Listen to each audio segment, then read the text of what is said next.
Здравейте на всички хора, аз съм Криси и днес съм тук с едно ново видео за анотациите на няколко различни пъзели. Това видео реших да го направя, тъй като след последното ми видео за примерни нареждания на Skube, там показах нотации за разбъркванията, които прилагам на моето купче и много от вас ми писаха, че не разбират нотациите на Skube и не могат да ги приложат и затова реших, че ще е добра идея да ви покажа нотациите, но реших да ви покажа и на още няколко видове купчета, защото имам мисля, че 2 видеа за нотациите на 3x3, но много често хората ми пишат, че не ги разбират и затова реших, че ще е добре да направя едно видео, в което да обобщим нотациите на няколко различни пъзела. Сега нека да започваме. Нотациите не са нищо сложно. Те представляват различни видове английски буквички, които ни показват на къде, коя страна да завъртим. Те са много полезни, когато учим различни видове формули, защото не е нужно да гледате от някоя клипче как някой бавно прави формулата, за да я научите, а можете просто един вид да я прочетете, гледайки нотациите. Също нотациите се ползват за разбърквания на официални състезания, също и в доста приложения за засичане на време на купчета можете да видите нотации и е много полезно да ги знаете. За да знаем коя страна трябва да завъртим, всяка една страна си има съответна буквичка. Например, ако искаме да завъртим дясната страна, буквичката за дясната страна е R, което идва от right на английски, което означава дясно. Буквичката за лявата страна е L, за горната страна, т.е. ето тази е U. U идва от up на английски, което е горе, а L забравих да кажа, че идва от left на английски, което означава ляво. Буквичката за долната страна е D, защото идва от down на английски, което означава долу. И буквичката за предната страна е F, което идва от front на английски, което означава отпред. И буквичката за задната страна е B, което идва от back на английски, което означава отзад. Всяка една страна се казва по различен начин, може така да го запомните. Това е R, това е L, тази горната е U, долната е D, предната е F и задната е B. Знаейки това, сега само трябва да ви покажа как да разберете на къде да завъртите съответната страна, когато видите буквичката, защото, например, дясната страна може да бъде завъртяна нагоре, може да бъде завъртяна надолу, също може да бъде завъртяна 2 пъти. И за да разберете как точно трябва да я завъртите, всъщност не е никак трудно. Ако видите написани просто обикновените буквички R, L, U, D, тези, които говорихме преди малко с вас, ако видите просто обикновено написана главна буква на екрана, това означава просто да завъртите съответната страна по часовниковата стрелка. Например, ако видите просто R, това означава да завъртите дясната страна един път по часовниковата стрелка. За да ви е по-лесно, можете да обърнете купчето към вас и да проверите на къде е часовникът, като по този начин ще можете да я завъртите както трябва. Също не забравяйте, че трябва, когато правите нотациите, не знам дали го споменах по-рано във видеото, винаги купчето се държи с бялото отгоре и зеленото пред вас. Това е правилният начин, по който се прилагат нотациите, така че бъдете сигурни, че го държите по този начин, когато въртите дясната, лявата и всички страни. Така същото нещо важи и за буквичката L, както и за всички останали буквички. Ако видите просто написана една буквичка L, това означава да завъртите лявата страна един път по часовниковата стрелка, което би било надолу. Може да си проверите, просто да обърнете и да видите на къде се върти часовника, да си представите часовник и така по този начин знаете, че трябва да завъртите обратно на часовниковата стрелка. Същото важи и за горната страна. U би било по този начин, D можете да погледнете, би било по този начин. Между другото, някои хора се объркват, защото, както можете да видите, U е да завъртите по този начин, а D е по този начин и някак си седи в различни посоки се завъртат, но това няма значение в коя посока се завъртат. Единствено трябва да гледате да е по часовниковата стрелка. F би било по този начин да завъртите страната, тъй като може да си представите часовник по този начин и би било да завъртите задната страна по този начин. Също тези същите буквички можете да ги видите и с апостроф. Когато буквичките имат апостроф, това означава да завъртите страната обратно на часовниковата стрелка. Например, R с апостроф се нарича R' и означава да завъртите страната обратно на часовниковата стрелка. Тоест, до сега я въртяхме нагоре, но R' е да я завъртите надолу. Ако искате и така можете да го помните. При L важи същото нещо горе-долу. L беше по този начин, но L' е да я завъртите завъртите обратно на часовниковата стрелка, което означава да я завъртите нагоре, т.е. по този начин. Отново няма никакъв проблем да обръщате, например, към лявата, да погледнете, че на тук е часовника и т.е. обратно на часовниковата стрелка би било да я завъртите по този начин, ако така ви е по-лесно. U' би било да завъртите горната страна ето по този начин, защото това е обратно на часовниковата стрелка. D' може да погледнете часовника е тук, така че трябва да завъртите страната по този начин. Също, и както ви казах, имаме и F. F' е да я завъртите обратно на часовниковата стрелка, което е по този начин. И B' е да завъртите страната по ето този начин. Запомня се доста лесно. Ако имате обикновена буква, просто въртите съответната страна по часовниковата стрелка. Ако имате буквичка с апостроф, означава да завъртите обратно на часовниковата стрелка и винаги можете да си завъртате към съответната страна, да проверявате на къде е часовника и да знаете на къде да завъртите съответната страна. Ако някой от страните трябва да бъде завъртяна два пъти, ще видите буквичката с числото 2 до нея. Например, R2 означава да завъртите страната два пъти. Обаче тук няма значение дали ще я завъртя по този начин нагоре или дали ще я завъртя надолу по този начин, тъй като става едно и също, когато завъртите два пъти, без значение на коя страна завъртите, се получава едно и също нещо, ако ме разбирате. Така че, когато видите буквичка и 2, няма значение дали ще завъртите нагоре или надолу, просто означава да завъртите два пъти съответната страна. R2 е да завъртите дясната по този начин, L2 е да завъртите лявата по този начин, U2 е да завъртите горната по този начин, D2 е да завъртите долната по този начин, F2 ще бъде да завъртите предната страна два пъти по този начин и B2 съответно би било да завъртите задната по този начин. Имам две видеа за купчето на Рубик 3x3, в които обяснявам нотациите и там съм ги обяснила доста подробно, така че ако тук нещо ви е прекалено бързо или не разбирате, можете да отидете и да проверите другите ми две видеа за нотациите. Също има буквичка и за средният ред. За да завъртите, например, този среден ред, буквичката е M и M означава да завъртите средният ред по този начин.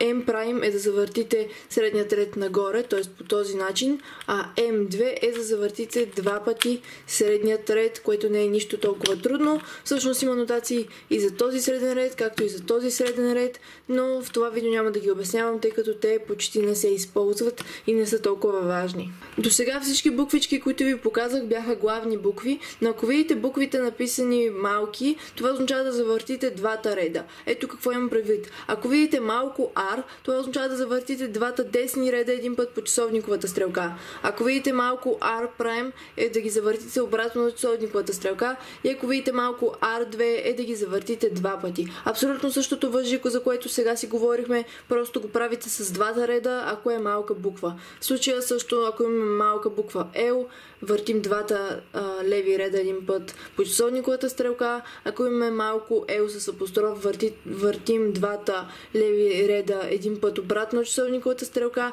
И ако имаме малка буква L2, това е да завъртим двата леви реда по този начин. Също важи и за U. Ако видим малка буква U е по този начин, малка буква U с апостроф е по този начин и малка буква U2 е по този начин. Абсолютно същото е и за долните редове и за задните редове.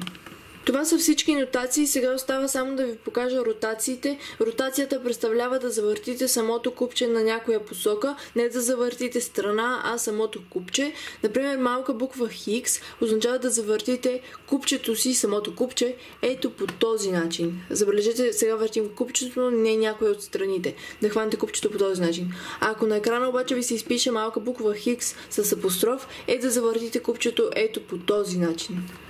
И ако видите малка буква X2, това е да завъртите купчето ето по този начин, но два пъти.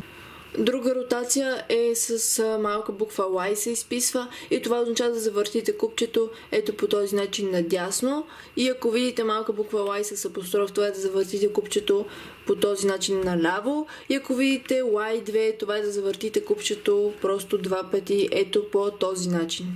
Ако има нещо неясно за нотациите на 3x3, знаете, че имам други две видеа, в които съм отделила цялото видео само за да говоря за тези нотации на 3x3 купчето и съм обяснявала далеч по-подробно, така че ако от тук нещо не сте разбрали, можете да изгледате другите ми видеа и съм сигурна, че ще ви помогнат. Важно е да знаете нотациите на 3x3, защото сега ще ни трябват и за другите купчета. Нека да видим как се прилагат нотации на 2x2 купче. Нотациите за 2x2 са абсолютно същите като тези за 3x3 и няма нищо различно. Затова само сега ще ви изпиша на екрана няколко буквички, за да видим дали можем да ги приложим. Първата буквичка е R', което означава да завъртим дясната страна обратно на часовниковата стрелка, което е по този начин. Следващата буквичка е U. U означава да завъртите тази горна страна един път по часовниковата стрелка, което е ето по този начин. Следващата буквичка е B', което означава да завъртим тази задна страна обратно на часовниковата стрелка. Ако ви е по-лесно, можете да обърнете купчето, да видите, че часовниковата стрелка е на тук. Тоест, ако е обратно на часовниковата стрелка, трябва да е на ето тук. След което следващата буквичка е L.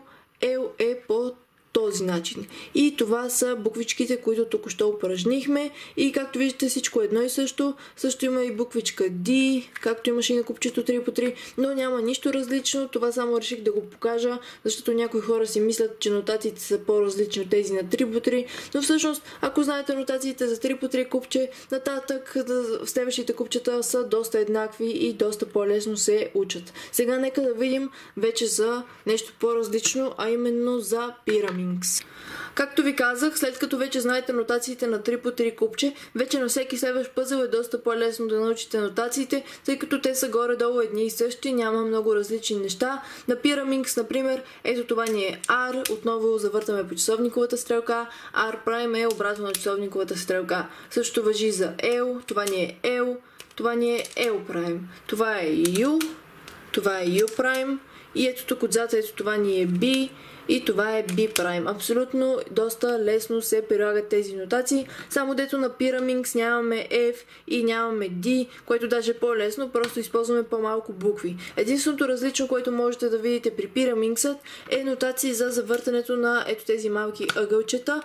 Всъщност даже не е толкова трудно. Например, всяко едно ъгълче отново си е, например, това тук си е U, това е R пак, това тук си е L и това отзад отново си е B, но за да разберем кога да завъртим малкото ъгълче, се използват малки букви. Например, голяма буква R е да завъртим ето това по този начин, а малка буква R би било да завъртим малкото ъгълче по този начин.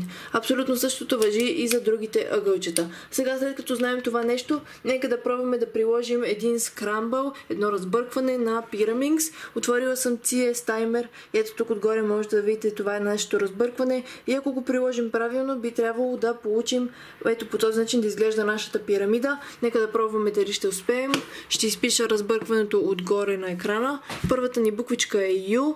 U е ето по този начин трябва да завъртим ето това.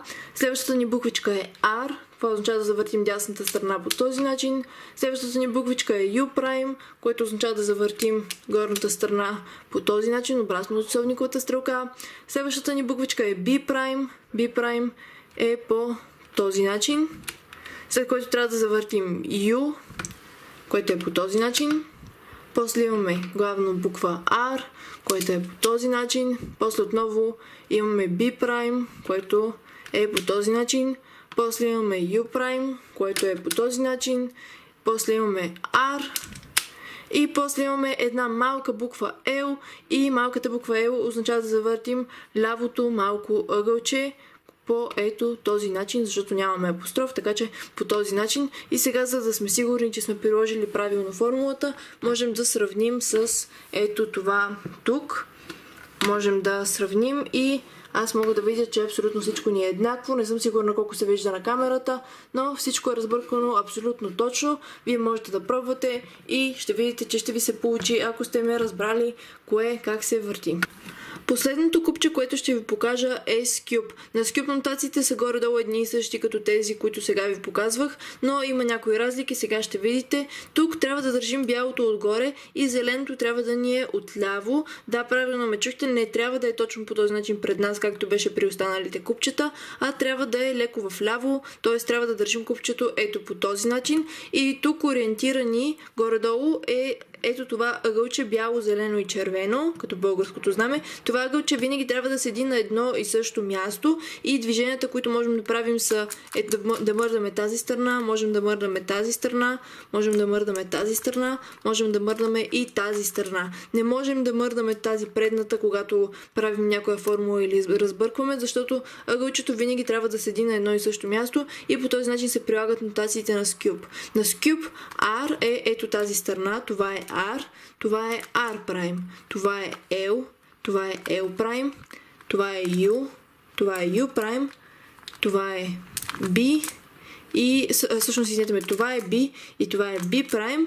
И всъщност тук отново, както при Pyraminx, нямаме D, нямаме и F, което също е така по-лесно, защото нямаме нужда да помним повече букви. И всъщност това е единственото, което трябва да знаете за Scube. Трябва да знаете, че това е дясно, това е лявата страна, това е горната и това е задната. И трябва да знаете, че трябва да държите купчето, така че това ъгълче винаги да седи на едно и също място. Нека да пробваме и тук едно разбъркване, за да сме сигурни, че знаем нотациите. Ето това е разбъркване отново от CS Timer.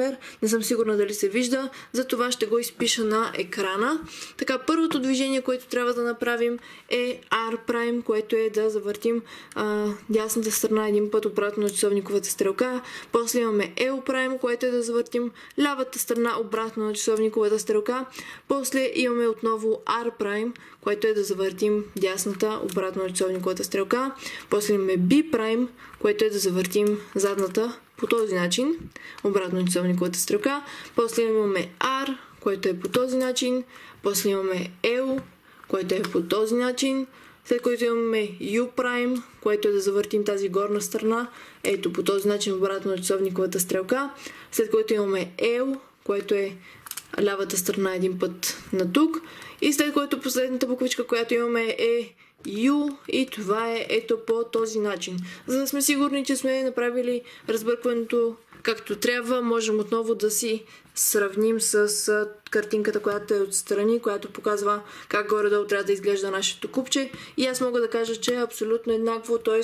сме приложили нотациите точно както трябва.